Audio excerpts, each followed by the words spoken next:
Okay. For the American flag. So this is just a nice thick font. Now, Affinity Designer sees this as text right now. It's not necessarily curves, but we can still work with it as a clipping mask. So I've got an American flag in my assets, which I keep just because I end up using a lot. But what you can do, go to Google, search for American flag, find the first one that looks pretty good, that's flat like you want. A lot of times that kind of stuff's free because it's like Wikipedia or whatever, because it's your country. And so I'm going to copy that image. I'm going to go into Designer. A couple ways I can do this. I can paste it in, and then when I go into my Assets Manager, if you go up to Windows and Assets, make sure that that's displayed. You can go to this little burger menu right here and say Add from Selection, and it'll put it in to your Assets panel to keep for later. So the other way we can do it, and then you would drag it in from your assets whenever you want it. You just drag these little bits in, and they just show up in a layer. But for something you don't have already, like you say, just paste it in from Google, and you can do that. And you can take it this layer here and drag it over top of your text, and that's basically a clipping mask. So it's sort of inside of it, and if you hide the text, it hides the picture. You can move the picture around separately by clicking on the image layer that's sort of in this group by clicking that little arrow. You can also, if you click on the text, you're going to move both of them together. But at the top, if you click up this option in the context menu, lock children, then it will just move the text around. And I don't often do that, but it's an option. So unclick that. You can move them around together, and again, you can change what it says. You can say America, whatever you want to, American, that kind of thing. And so while this is still text, so again, we can go and resize this to cover the entire word, and it doesn't really pop. So what I need to do is put a stroke around that. Again, doesn't matter what the fill color is because we're filling it with this PNG or JPEG, whatever it happens to be. So, but I can go to a stroke and give it like a black stroke just to make it pop. So that's essentially what you had there. But now yours had every letter had. Or rather than typing out a whole bunch of layers, what happens with a text layer when you go to convert it to curves, it will show up as a group. And now every single layer is got its own version of that image in there. So that's not necessarily what we wanted to do in this case. I wouldn't. So let me go back. I'm going to hit Control Z. And that might be something you want to do. But what I'm going to do is while it's still text, I'm going to get rid of this. I'm going to right click it and release it and get it out of that clipping mask, clipping group. And what I'm going to do now is convert this to curves. Now, we've got this flag here. What you can do is drag it into each one of these letters, but that's sort of tedious, I think. So what I'm going to do is I'm going to hit Control C to copy that, right? And then I'm going to click on this first A and go to Edit, and it's paste inside, and it's Control Alt Victor, Control Alt V, and that will paste it inside that one letter, inside that one layer. So we've done a clipping mask in this, just this one. So now I can go and resize it and get it to right about the size that we want there. And so say I like that. That's about the size I want to do it. So now I'm going to hit Control C again, just so I've got it resized. I don't have to work with this big one every time. And now I'll just click on that M.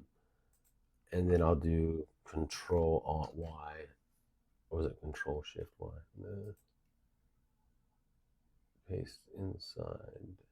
Control Alt V. The Control Alt V here. Paste. Did I fuck something up? Go to this one. Control Copy. Go to the M and then do Control Alt V. There we go. I don't know what I did wrong. I probably didn't copy it right. So now I can move that one. See how it doesn't show up on any other layers but that one. So now I get that one set. Say I want it to just hit the center of that.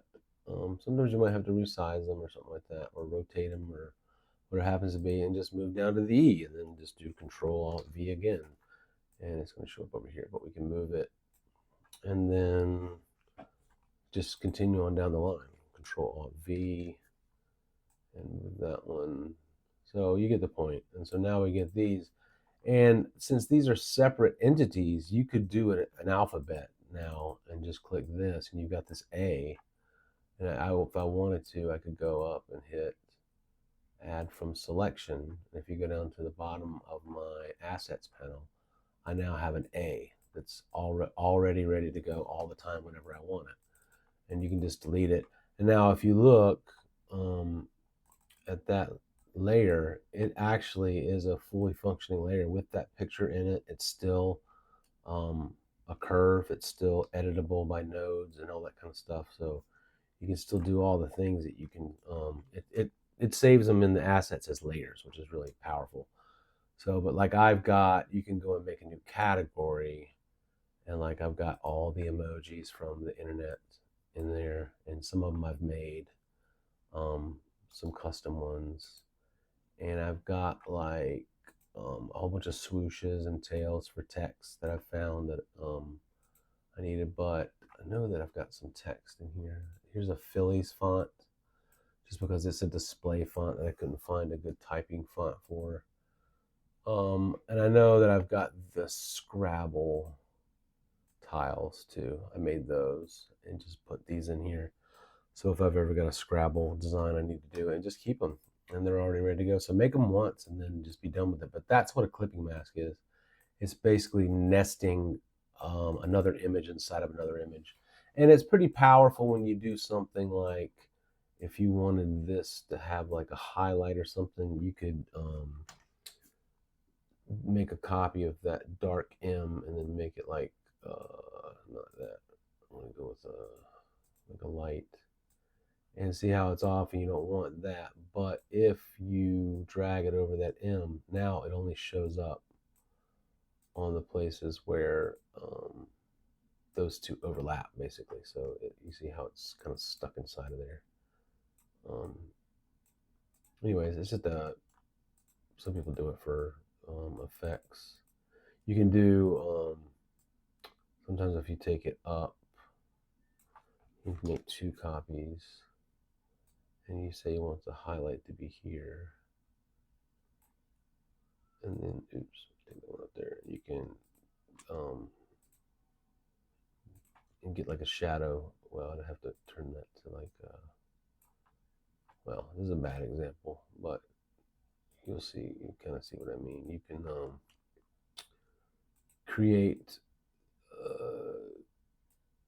you can attach things over top of things, and they won't show up on the outside of, if you do a circle in green, I keep going to the damn stroke and not the, but if I attach that to the M, then you'll see that it's kind of like a spotlight, and it only shows up in the places where it's clipped.